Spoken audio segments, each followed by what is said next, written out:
Recording in progress. Are you gonna do that every time we start now? The little, Literally like, every single recording in progress? because that's what Zoom does every single I know. time, and if you're not zooming and looming, then you're dooming, you know? And I don't We know have to whose talk about this slogan that hair is it. pulling thing. We have to talk about Okay, this that's hair been pulling my whole thing. life. I always do the twirls. I'm always, like, twirling it out. It's like Well, my we have to individual we thing. have to check in. We have to check in on this episode and see how the lizards are doing. How are the lizards doing? Okay, honestly, lizards, plot twist, have become a protection mechanism because hear me out, alright? Listen, listen, listen, listen. I can't wait to hear Okay, so the it. other day I was walking out in the backyard and our neighbor has a shed and their roof is like tilted towards our fence. So we can see pretty much the whole shed roof from our backyard. I was looking on the roof and all of a sudden I saw like what looked like our child's used diapers on their roof. What This what are is you not talking about? What no, are you this talking is about? serious. Like, whenever the child's done with the diaper, you, like, wrap it Yeah. up and, the Yeah, better they you feel wrap yeah, it, the yeah. more like free birds. Well, their perfectly wrapped diaperellis are all up on these people's roofs, and I was like and they have a grandchild that comes over every once in a while, so I was like, "Wait, did their grandkid maybe, like, throw their own diapers up there?" I don't know, but then I got close as I could, and those diapers were definitely ours, and I was like, "What the heck?" So I had to at least ask my husband once, like, "Hey, I don't think you would do this, but, like, just Did you check." ask him for real? Like, did you throw diapers on the neighbor? No, I mean, you have to, like, you have to be like, "Hey, was this like do we need a battle royale? Like, what's going down?" And My he was gosh. like, "No way in heezy would I ever go find a dirty diaper in the trash, seek it out, and throw it on the roof of our neighbor's shed." And I was like, "Cool, cool, cool, cool, cool, cool, cool. Didn't think so, but just, poking around." And, sure enough, at 9 o'clock that night, I went to go take out the dogs, and 6 full-grown raccoons walked down our fence line like a gaggle of them. And not only that, they were aggressive, like, these were, like, Well, thug raccoons life. aren't anything to mess with. They're Not whenever scary. they're in, like, best friend mode. So guess Yeah. what?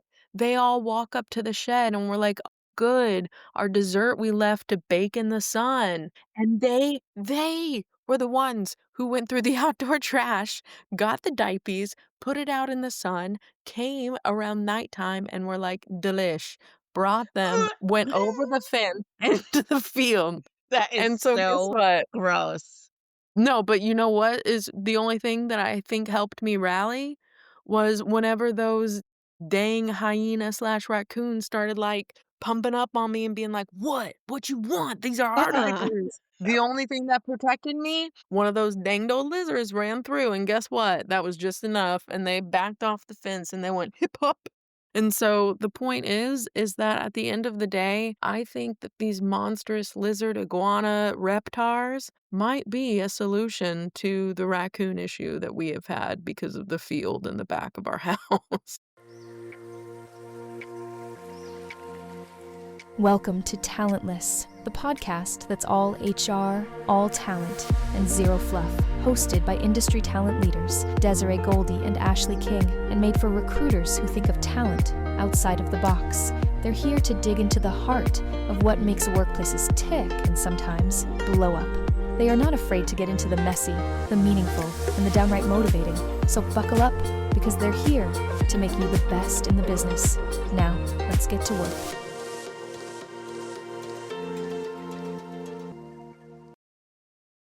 Well, folks, that's the update for our lizard story. Diapers, raccoons. I mean, it's getting crazy out here.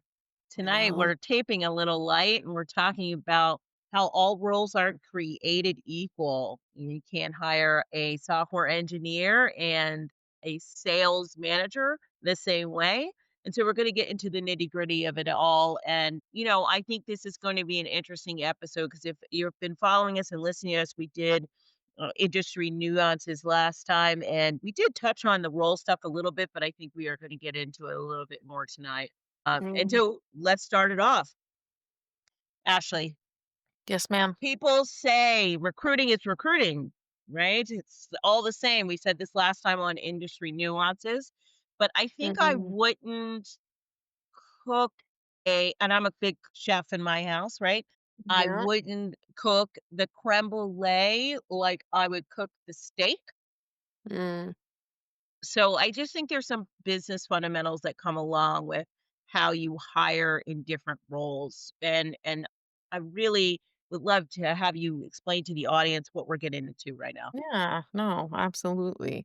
So I would say first and foremost, recruiters need to understand not just what the job is, but how that job operates in the organization specifically and how the market values that skill set and what success would actually look like for that function and its overall impact in the micro and macro setting. So the difference between sourcing for a sales development role and a staff engineer isn't just a rec, it's a whole different playbook. If you want to win credibility with your hiring managers and ultimately reduce misalignment, duplicated efforts, and actually end up closing deals with candidates that are meant for this type of role, are a fit within the organization, and overall the organization is a fit for them as well. Role nuances is going to be kind of your cheat code for understanding the different quirks of all of these different roles and different kind of maybe even departments within the organization as a whole. And I completely agree. Like we could be in we could already have the industry nuance part, but then within that industry or different roles within that industry, Mhm. what makes up that role? What does the process look like for that role may be different. All of those kind of quirks that we talk about in recruiting that people think we just look at a resume and we hire somebody. That's not how it works. There's so many things to think about as you think about how you're going to put somebody through the process if they have to have an assessment. How is the hiring manager going to evaluate for that role? And it Mhm. really is, I think, when you get into these role nuances, can be and feel so heavy and detailed because how you do the upfront work to me is how you get the right candidate in the seat. And I think that's a huge point that we've always made on this show is that doing that upfront work and being that SME is super important to get to the right person in the right seat.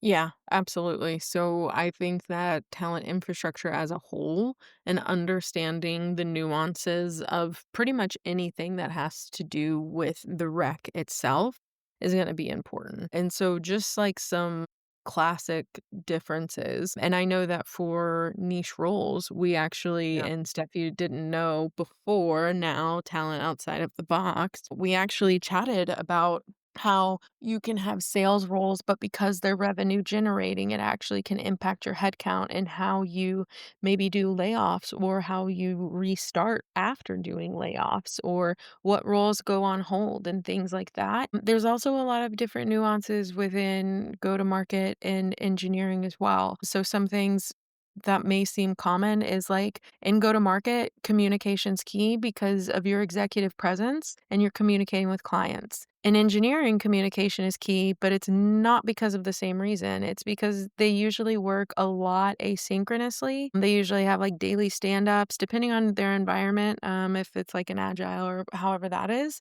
So there is something to be said about the fact that we're looking for the same skill, but in the way that it's conducted is actually different. And I know that you may think, well, what does that matter? Well, let me tell you. I worked in an office and it is very easy to pop by someone's desk and go say, hey, what do you think about blah, blah, blah, blah, blah, and just go from there. It is another thing whenever you work on the complete other side of the nation as them. And now I need to put every single thing that we need to chat about in an email because we work asynchronous hours. We work in agile environments to where we need to make sure everything's documented to where anyone can pick up and pull this up and do that. And so that's a completely different type of skill to work asynchronously and have written communication.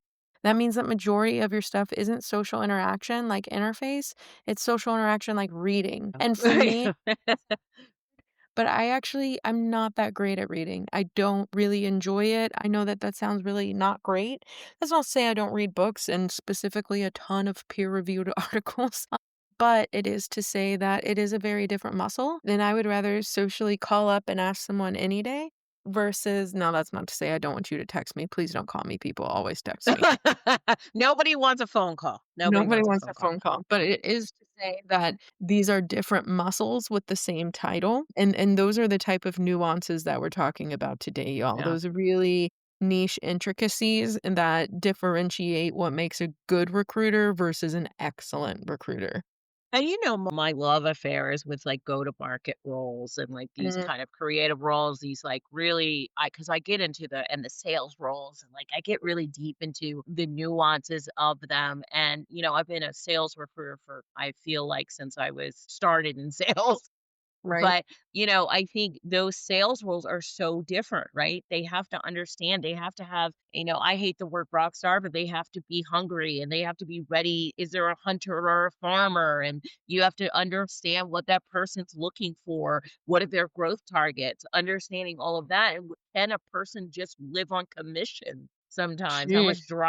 Yeah, how much drive do they have to sit in the seat and say, like, I don't need a base. I'm going to go out there and make every dollar I make just based on this company's product. And that is Yeah, a different kind of person, right? So when we start to assess that type of skill set in a room like this, we're not in the same room, right? I have to be able to judge that person's drive in like mm, a 45-minute conversation, if not yeah, 30 and say, you know, that person has the skill set necessary to move to the next role to be able to prove that they're going to go out there and kill it in the field.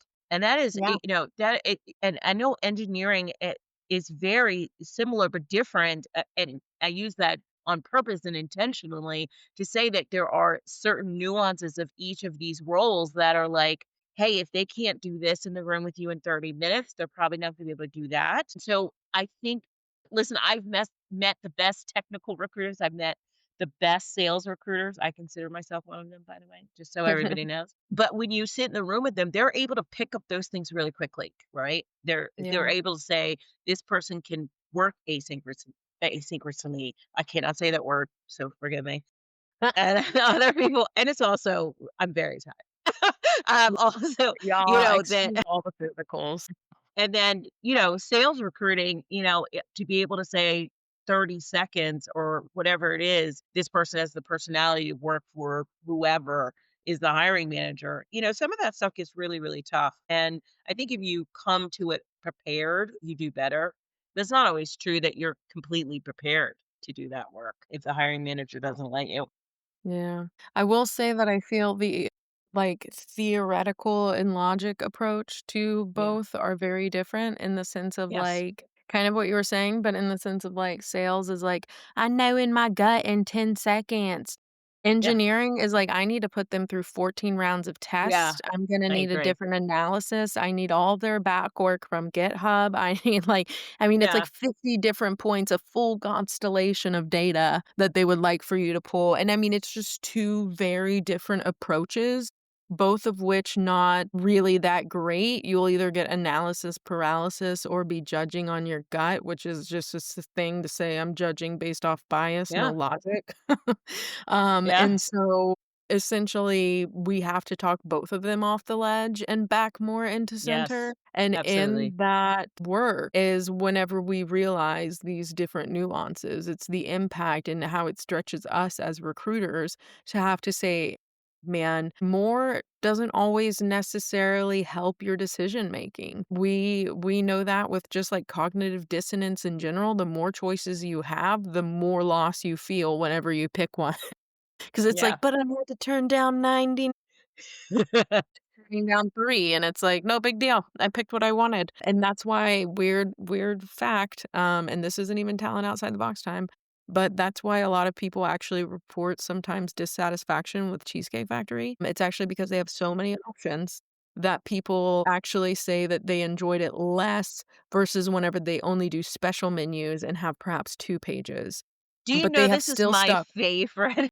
This is my favorite example to everyone in the world. When you go Yeah, to Cheesecake Factory and there are all 5 pages of things you can pick from, what do you think they do well? And yeah, how do you get stuck? You get analysis where you're like, "Well, I don't know." And how could you do anything well? Right? yeah. I love that analogy. I love Yeah, that. It's totally appropriate for this conversation. I can probably throw that example in anywhere, but it's a great one for this one. Yeah. Well, and I mean, inch deep and a mile wide isn't the Yes. best, like, Yes. you know? But then also 1 mile deep and, Yes. 1 Yeah. inch wide isn't great, and that's what this is Yeah. those different polars, and you have Yeah. to bring both of them back to center, and I Yeah. think, honestly, once you've learned as a recruiter, again, your manager's love languages, once you've learned the market and know how to say, like, "Hey, industry standard for sales is at max 4 interviews." Same Yeah. for engineering, to be quite frank. Speaking of specific software engineers is what I'm thinking of in this. I don't need, like, I don't know, civil engineers messaging us like, "Oh, we go for 2 interviews." So Our transportation engineers, I've hired those. yeah, Yeah. that's some stuff we don't need, but essentially man, now you got me stuck on Uh, transportation that's engineers. okay. I just did it to throw you off tonight I mean, because that was yeah, transportation it's such a random role. it really So I is. just You did really good it with is this a random though. role, but I actually hired for them before. It's like they Yeah, only wanna go through 2 interviews because there's, like, 4 of them in the world. So that's they're yeah. like, "You Well, can get and me or get no one." right? But and that's kind of the thing is if 4 is the industry standard for all Right. of these recruiters, then what they're seeking is and how you solve for this is asking them, "What is it that you're seeking? What is it the data that you think will give you the indication of the health of this candidate and if they would be a Yeah. fit? Like, what is the true things that we need to seek out in order to do this?" Because that will illuminate for us who is the fit and who is not, and so those also again look different. And the way that you pull these out is by finding out what are these actual core skills these individuals need. So for both skill sets, you would typically have an interactive session. In sales, your interactive session is usually a presentation. Yeah. It's some form of presenting something to a group. They're judging on executive presence, they're judging on content, they're judging on delivery, they're judging on how you've prioritized and how you've decided to speak, answer questions, and present this information to them. Mhm. Versus whenever you're at engineering, we're talking an interactive session that is maybe more of coding with a share screen or Right. perhaps an actual coding test through a third party. It's much more of a technical aptitude test versus how well can you speak. But for sales, that is their technical aptitude test. That's Right. their That is their technical skill. assessment, right? And so, It's yeah, you have to be so able to communicate well. yeah. So there is a way to achieve all of the data that engineering needs, all of the gut feels that sales wants to achieve, and actually do it in a way that is not only compliant, but the almost the exact same. The only Yes. thing different is their interactive session, which is what measures their technical aptitude, whatever that technical skill need be. So that's something that I think people should get accustomed to too is kind of this idea of again, we can be measuring the same skill, communication, we can be doing the same interactive session, whatever it is, and still be measuring completely different things because of And I the think that's a precision of both. huge point, Ashley, because I think we get, as we talked about doing this episode, I'm like, oh, we're going to have all these talking points. But I really think the major talking point is that, the process somewhat lives the same of how you get to what that skill set is. You should be working with your higher manager. You should be doing those intakes. We may all be assessing the same things, but we just need to figure out how to pull out, what the differentiators are for those roles. And I think that people get caught up. They're like, I was talking to someone today about technical recruiting and really into the nuances of technical recruiting.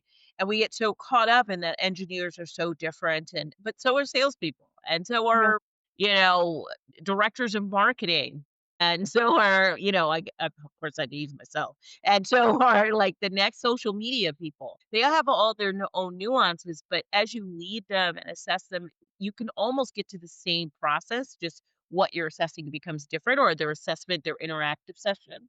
Because if we're a social media person, we're looking at a portfolio most Yeah. of the time. We're looking at metrics to assess what they've done in the past. I've hired these people in the past, and I've gone literally to the company that they work at and been looking at their LinkedIn to see how well they're doing or their Instagram. That's a Mhm. different assessment than me sitting in there and having a, you know, 30 to 40-minute conversation of whether they can do the work. And so Yeah. you get really deep into this stuff and it really all levels out to be somewhat the same. It's just the assessment tool is a little different. Yeah. And I would also say kind of their another thing is gonna be the EVP, right? So, like, the Yes. sell to them is Yes. going to be very different. Oh, yeah. Um, Absolutely. and it's actually really interesting. So there's a dichotomy here, right? So, like, tech and engineers very much care about the tech stack. Is it cutting edge? Yeah. Is it something that's new? Is it fresh? Is it hot on the market? Or is this a stagnant, stone cold technology and you're making us bear the brunt Right. of, having to parse our labors with this crappy technology because you won't pay for more. And that's usually tech. Like they want to know that type of stuff. Sales kind of cares, but here's what's interesting. Whenever you are tied to a cost center, you usually have to work way harder to get tools and enablement and technology. And so this is a very weird dichotomy because a lot of times people in sales are like, I need Sales Nav. Well, I need Salesforce. Well, I need blah, blah, blah. And I need HubSpot and whatever.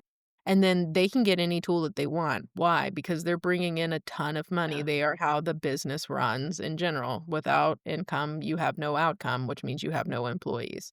And so essentially, it's interesting because the people who care about that the most, I mean, sales needs it to do their job, but it almost forces your engineers, if you don't have a leadership team who cares about prioritizing the tech stack, then it almost makes your engineers in that stagnant environment, no matter what, having to earn their tools, earn their enablement, and it actually makes for a much more scrappier team.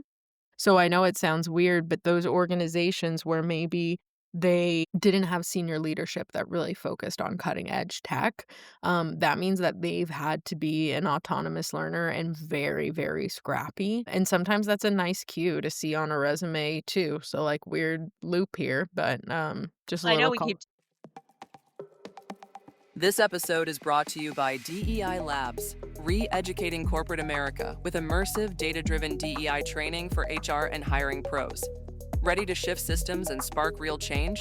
Visit dei-labs.com to get started. Need a resume that actually works? Resume Writing is a female-owned team of recruiting pros helping job seekers land the roles they deserve. Get expert help at resumewriting.com.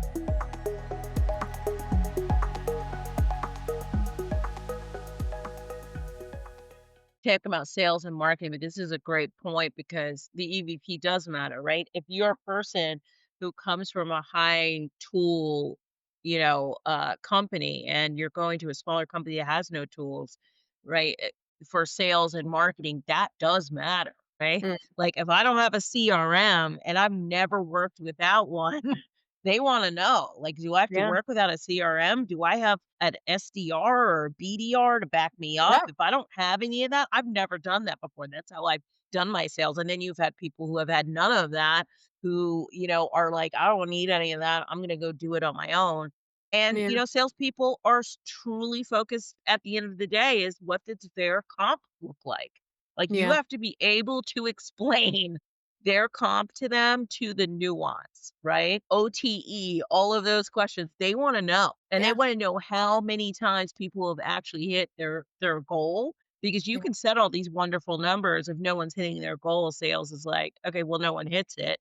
yeah, Then what's the point of me being there? Marketers are a little different in that, they focus on the tools that they have in front of them. Do they have Adobe? Do they have, now an AI? Do they have all this content base and all these things that are able to do? And we know as hiring recruiters, when you're no working with no ATS, you're like, I got to work without an ATS. Like, uh, I mean, I that's a can't. bigger issue, but I yeah, know.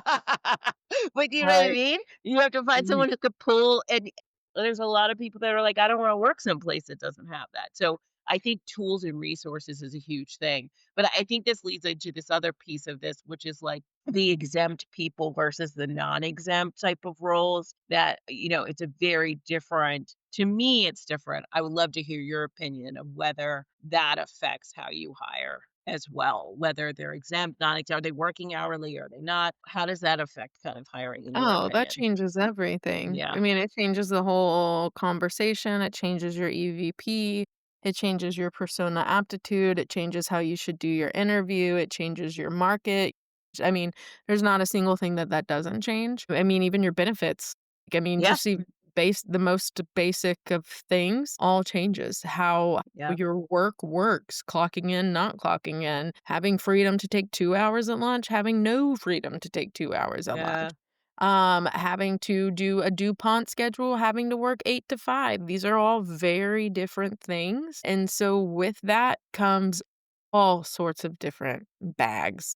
yeah, Yeah, and I mean, and some of that is even integrated into the recruiter desk itself, meaning if right, you are recruiting for, technicians, odds are you might have a high revolving door if it's, $14 technicians who just cut the feet off of chicken as it goes past in the Tyson yeah. plane. Like, that could be the whole bag, and so with that, you're going to have a revolving door of always evergreen having to hire these roles. That is your skill set, that is your hiring. Right, and then the questions are different, right? 'Cause the whole thing is different. It's like you're not asking them when they wanna make. They're usually like, "Okay, is it 14, $15?" As You know, they honestly, as long as they can breathe and will take the right, check, like, right, they that's do the hiring yeah, right, so you're qualifications. right, you're not getting into all this real deep integrate. You're Yeah. literally almost churning and burning them, and that is so different as a recruiter. It's a different mindset, especially if you come from where you're done engineering hiring or these people that ask you a million questions at the end of the interview. You're just trying to get someone to show up Mm. to the site on the first day. So those definitely affect your mindset as a recruiter, especially in high volume, and especially these hourly roles. And I know I touch on this in industry nuances a lot in hospitality, and I think you touched on it in industrial as well. It's a very different mindset as a recruiter than when you're working in engineering and go to market. It's a whole different bag. How you come to work is different. What your Mhm. definition of success is different, Very right? much. Oh my Yeah. gosh, totally Well, different. and not only that, but just because I forgot my thought, so I need to mark it. It's okay. It's late, girl. It is late. Yeah. There was something that I wanted to say about Fooey. Now I'm almost like I was almost there too. I could feel the end of the thought. I felt the caboose coming. And then it like shied away. It was like, nah, girl, JK. Suffer Not ye. at all. See you later, girl. Like, yeah, my brain is also Megan the Stallion, just so everyone knows. I just want everybody to know that Ashley's brain is Megan Thee Stallion. Yeah, that who like most of y'all may have Morgan Freeman, you might have I don't know who, but my You have Megan Thee narrator Stallion. is Megan the Stallion. She's like, That's "You doing perfect. good, girl," like, all the time, you know? "Hot girl summer, like, that's just it's in my brain, seared. Megan, please reach Yeah. out. Like, please reach out. Please. We've been talking about you since episode 1, Yeah. girl. Yeah. Like, you may not Please. know it, but Please. we know it. We know it. We know it. Okay, hey, back to this Yeah, role sorry. business. No, so the other thing that I was going to say is the more you care as a recruiter, the better you're gonna be at this. What do I Oh, mean by that? Whenever it comes to nuances, the best way to understand them is talking to the people who actually do the job. So yes. one example of this is if you're new to, recruiting CDL drivers, you may not know that one of the first questions they may ask, or just truck drivers in general, does the truck have air conditioning? Like Right. question number one. So meeting them with that or putting that in the job description or those type of things will make you more efficient, more effective. And so it's tiny, itty bitty things like that. But Yes. the only way you get there is through asking those caring, thoughtful questions. Hey, is the vehicle that you're in, do they have air conditioning? Does it have a radio? Does it allow you to access mapping? Is it a smart vehicle? Like these type of things, this is their whole kit and caboodle. This is what they Right. do every day. It needs to matter whether they are a janitor or a CEO. Like you need to care just the same. That's And I probably the think most that important caring thing. is so important because even that affects to me how you do your intakes. Like Yeah. I care about the people I'm eventually going to put in this role, and we've talked about intake so much on this show, but Yeah. yes, there's all this real deep understanding in how you build out an intake, but Yeah. for me, there is this element of just having empathy and caring about the people you're about to put in the seat and asking the right questions to that hiring manager to figure out the answers before you get on that phone call. I was just with a client and they could not give me the real comp. And for me, I'm like, Mm, listen, I'm not having an interview until you can tell me what these people will actually be making or what you're willing to pay, because that is empathy for the candidate, right? I don't yeah. want to get on a call and you want, I'm just going to use a number, $150,000, and I don't even have an answer for you if that's realistic. So Yeah. I think there's a lot of empathy and care that goes into how you build out these questions, how you think about these roles. And for Yeah. each and every role, I think it could be a little different. It's going to I be a think little so. different. Well, I Yeah. think so too, and I also think that in that empathy seeking and things like that, if it is, because again, sometimes non-exempt can be a revolving door Yes. sometimes. That I would Yes. say is the biggest nuance between the Yeah. 2, if I'm being Right. quite candid. Sure. Because I mean, even if it's big money hourly, we still Yeah. usually have high turnover. Yes. And so I have no idea the trends as to why that would be an interesting project for me to That work would on. be an intro. We should I do a just report. might tell him outside the box coming 2026, Um, Talentless. Talentless research in your inbox, hello. So yeah, not us, planning the future right here, right now. Yeah. But my thought is if you do have that revolving door of talent, the only tool that you have, the only mechanism you have to lessen that is to have those deep conversations Yeah. and understand, because that's how you find better candidates. Yeah. You I ask them up agree. front. Like, Yeah. because if you want people to stick around and you want people to stay, then you need to be setting better expectations, which means you need a very clear picture, which means you need to be asking the right questions, which means you have to be curious, you have to be empathetic, you have to be caring. And you can't just be like, well, this is an hourly role. I can find any Joe Blow to fill it. Let's not be like that, because that's for the birds. All right. Yeah. Like we are Please better. don't We do that, do people. better. Be Yeah. better, people. If you're a talent recruiter, listen, Yeah. we do No. better. All We right. do better. Yes, we We do. do We better. do better. I do think there's like this element that I think sometimes recruiters don't think about. And this for me is something that I've grown into in probably the last 5 years. It's really understanding.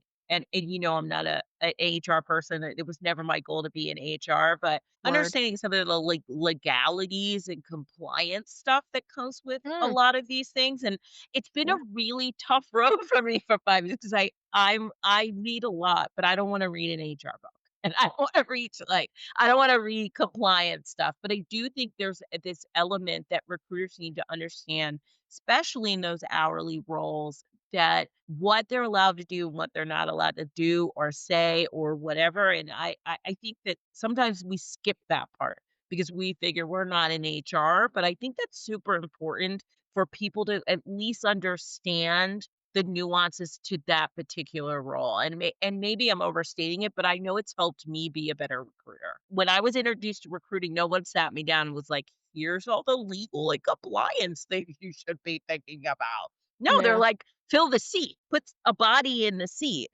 I don't care how you get there. And I hope that people, and this goes along with this empathy thing too, to me, is like, think about what you're allowed to do, say, be, how you are as a person to that candidate, but understand the nuances and the laws for your state. And because they're different, right? They're Yep. different for every state. I couldn't probably even tell you what the Texas laws are right now, but I do know some of them. But Well, I think it's yeah. a piece that's missing from recruiting a little bit. Not only that, but not to add a crazy layer, but for the most part, union bargaining agreements are only for Uh, non-exempt. uh, You don't yes. usually traditionally have salaries in CBAs. Yes. So even just that nuance as Yeah. well of like we have a whole other third party to talk about. Yeah. But I Woo. mean, yeah, there are much more different things as far as like, literal hourly restrictions. Like if they're Oh my 40 gosh. hours a week, like Right. I mean, some of that's company policy, like, you don't go overtime, you do. Some companies have overtime built in, DuPont schedules do. All of those things are on purpose. Yep, So there are some different laws that I feel everyone should know, and then there are gonna be specific things that are to the organization as a whole that I are agree. preferences. Yeah, I agree, and but so they should be teaching both. right, I agree with you. Like, Yeah. there are I mean, maybe recruiters, like, if you're a TA leader, I suggest that you hold, like, in your onboarding, some kind of for your junior recruiters, they're honestly really not even gonna be thinking that way, right? They're No, gonna be thinking about they have wearing the no ATS. concept too. No. No, They don't know none what they not don't at know. all. They don't know what they don't know. Absolutely, absolutely. When I started recruiting, now as a formal recruiter, I had to teach myself that. And if I could go back and say one thing to that leader, I would say, "Why didn't you teach me some of this stuff without me having to do it on my own?" And, I encourage leaders to think about that piece that they're missing, maybe, that they've never even really thought about why I need to teach this person that thing, but this is why, right? Yeah. These are to be a good mentor in talent, I think this is a piece that maybe we don't think about all the time. So, I encourage people to do that. Yeah. I really And do. I would definitely say, to be honest, that's why we made the podcast too, is because we Yeah, knew people weren't teaching people. yeah, We knew yeah, that people were coming into businesses and just saying, "Oh, you got hired as a recruiter? Okay, I assume that you know everything of a recruiter. Go now." And, like, yeah, that's the training for the most part. I was the very opposite of you. I was put into a very thorough program, 2 weeks in Dallas. We had multiple trainers, we had books, we that's had awesome. a full cohort, check-ins, we had follow-ups, I mean, it was very thorough, and it was an excellent program, and to be quite frank, I was very unaware that no one else got that. It Yeah, wasn't until I went to another organization and was like, "Okay, well, that's not gonna be, whatever, compliant," and they were like, "What do you know about compliance?" And I was like, "What do you not know about compliance? Like, you should be knowing everything, like, you deal with right. it." In its own way. Like, even if it's just impact or influence, it's still enough. It's enough for you to be held responsible if something happens and if things go wrong. So I don't know. Yeah, I That's agree with you. I think for hashtag talentless heroes to all of those talent leaders really doing the work in this space Mhm. and that program that you went through. I mean, I could just applaud them all day, but I promise you, most recruiters, like the average, if I just had to take the average, most of us would probably say we did not go through that. Oh, I not only did y'all not go from that through that, but that's why I made DEI Labs because I Yeah. know all these people didn't get trained. I done worked with them now. So, I done it was did it like, "You know now. what? Yeah, I see it now, clear as day. The rain Yeah. has gone," you And know? I think the last part that we probably should touch on, and I don't wanna touch on it too much, but is that very senior level C-suite nuance, right? That Mm, senior level white glove service, which is very, very different, and I've done a lot of executive recruiting over my years, and it is a totally different monster, right? These I people agree. come with big egos. They've done a lot in their careers. They have accomplished a lot. I mean, they've written things, they've done things, they have books, they have, and to talk to them, right, is different than talking to even a software engineer. And I think there's a nuance to doing executive recruiting that you only get to and really get skilled at until you really delved into being very cognizant of people's egos, asking very, like, comfortable questions, and it sounds like we're tiptoeing, but we're not. We're being, very respectful of the life that this person has led and the career that they've built for themselves, but you still need to get to the place where they fill that role, right? You still need to get what their skills and qualifications are, and so it does take a balance there. It really Yeah. does. So the one part of talent you will never catch me in. It's executive. I have done it Yes. multiple times. I get thrown into it all the time because people are like, "You know how to talk about things." Let me tell you We're gonna something. stop that accent on this call. I don't know that we Honest to can. fuckers. I know, I I don't think think it's so either. I mean, I think it's the only one, like, I'm allowed to even have, like, as far as I'm concerned, to be quite frank, so, There like, you go. it's my jurisdiction. There It's what's legal. I get to be the country bumpkin podunk. Woo! It's going good. oh my god. Now, Anywho, Desiree, what was I so saying? No, I was we were on to talking about you something. were on, you were doing so good, and I interrupted you about the country This is bumpkin stuff. twice now. But you were saying that you would never do that type of recruiting. I bloody hate it, and let me tell you why. These people are the most hoitiest, toitiest, hoitiest, joitest, and if you are an executive person that I have spoken to in the past, know that I'm not lying. Know that I still stand by it, and I'm 10 toes down on that. Because literally, I mean, there were times where with executive recruiting, you have to be on your P's and Q's All because the time. every single second of this person's time is like hundreds of It's dollars. monies. It is money. It is Money. money, money, money. So if you are on the phone with them and don't have quality ass relevant Yeah. questions where you've done hella research, you know all the answers they're going to be needing and asking, Yes. everything that's relevant to them. I mean, it is a very few small rec head count, Yes. hard research and development, big sell, big Yeah. ego coddling, big brown nose, big things that I hate and I just can't do because I'm not that kind of person, sorry. So that, but I mean, that's my thing with executive recruiting is it Yeah. does take I a actually special love person. it. I like to talk to I people feel that makes sense to me because I love, like, because I'm hoity-toity. Thanks no, very but much. you can appreciate the I do. hoity-toity. I I can. don't have that kind of appreciation. In fact, I Well. find it like, I don't understand you. Not that you're wrong, not that it's Right. bad, but it's just not that's not Yeah. the bad I think I respect what people have built over time. I don't think it's like I respect the ego. I do respect, and most executives that I find, not all of them, let's be very clear, they have a mild ego, but it's not overwhelming. They're not going to disrespect you most of the time because they still want a job. Yeah. I do have respect for them, what they've built over time. I mean, listen, I'm just trying to do Sure. this penny ass podcast. Excuse me, I curse. Desiree. I know. Desiree Maria Goldie. I know. I know.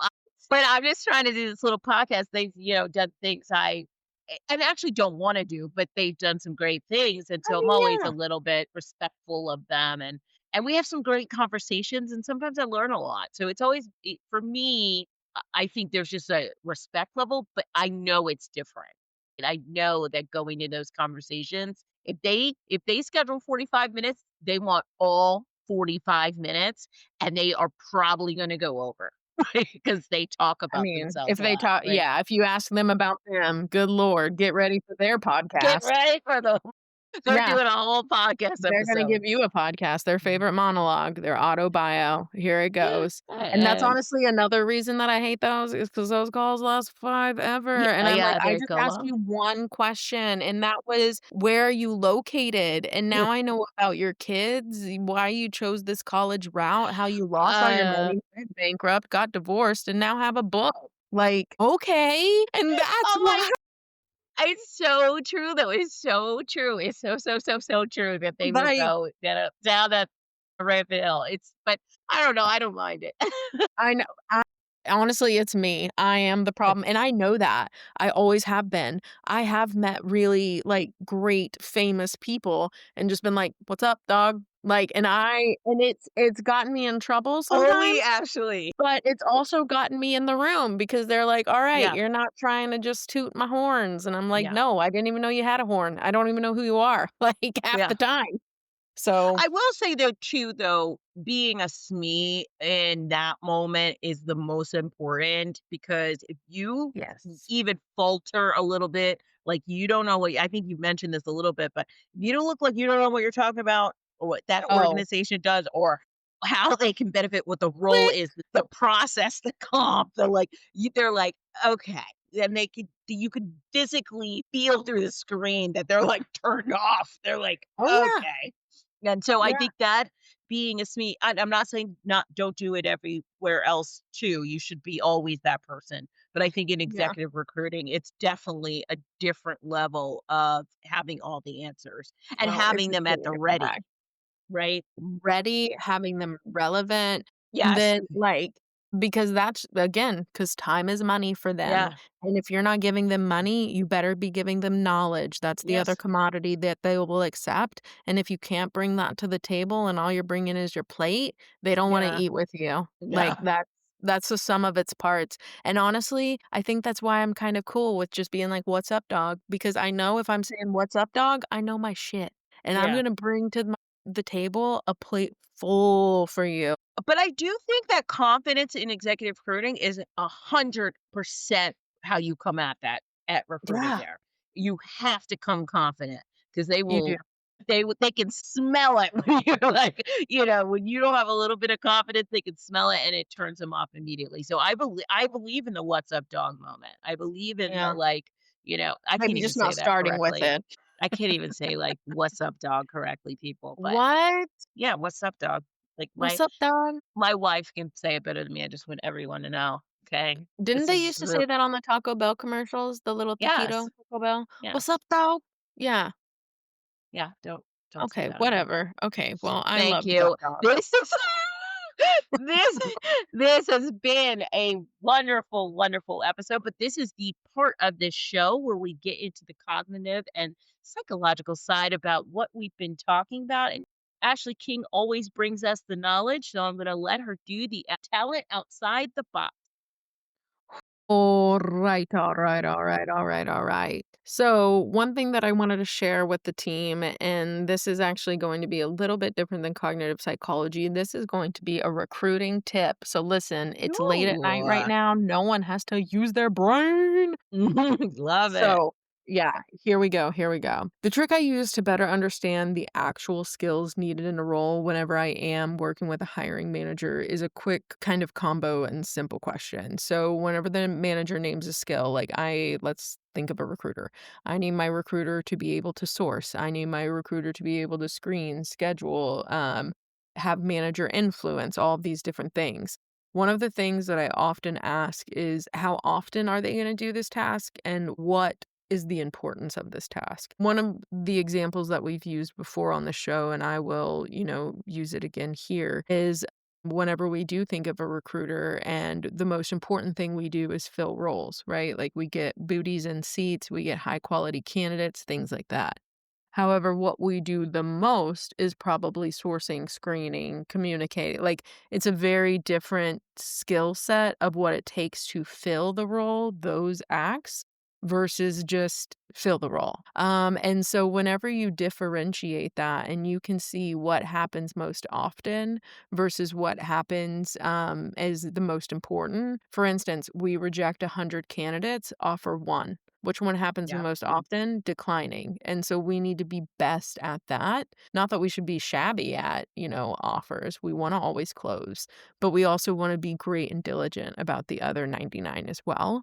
And so essentially, whenever I ask this, it's because not all skills are created equal and not all mashup is the same mashup of skills that you need every single time. Even if you're hiring for the same job title, same job code, everything the same way again, because of the team dichotomy and the needs of the business, it could still change the skill set. So, for instance, I just mentioned screening, sourcing, scheduling, XYZ. Maybe by the time that we hire the same job code, we have scheduling coordinators and we don't need people who actually know how to do scheduling. We actually need them more for sourcing because we're having a hard time and time to fill roles and niche roles. Or it could be the other way around. So, it could be things where, recruiters are the hiring manager wizard. Other times, recruiters need to be sourcing SMEs. And so that really can help articulate and give you better balance to finding that right candidate and also painting an accurate picture of what this job is. Because I can tell you that if the job is 80% sourcing, I'm your girl, not Des. But if the role is 90% executive presence and purporting to executives and having those conversations that aren't me being cuckoo bananas, then that's different. That's the one. But guess what? Same job title, same code. So those questions really help clear the noise and just let us get to the point of where we need to understand who could be the best fit for the role. And that's talent outside, inside, by the side of the box. I want to Also, thank everybody. podcast of recruiters for recruiters. Sorry, just wanted to make sure that that was noted out in the universe. Trademark, patent pending, whatever else need be said audibly. Thank you. All right. It's late night. It's crazy here at the Talentless podcast. Well, we want to thank you so much for joining us on this episode of Role Nuances of why your job isn't their job type of vibe. So it's been a spicy one, folks, but hit us up, talentlesspodcast.com, YouTube, follow us and subscribe. And everywhere you can find your podcast, we're pretty much there, folks. So sign up from hiring fails to hiring wins. See ya. Bye.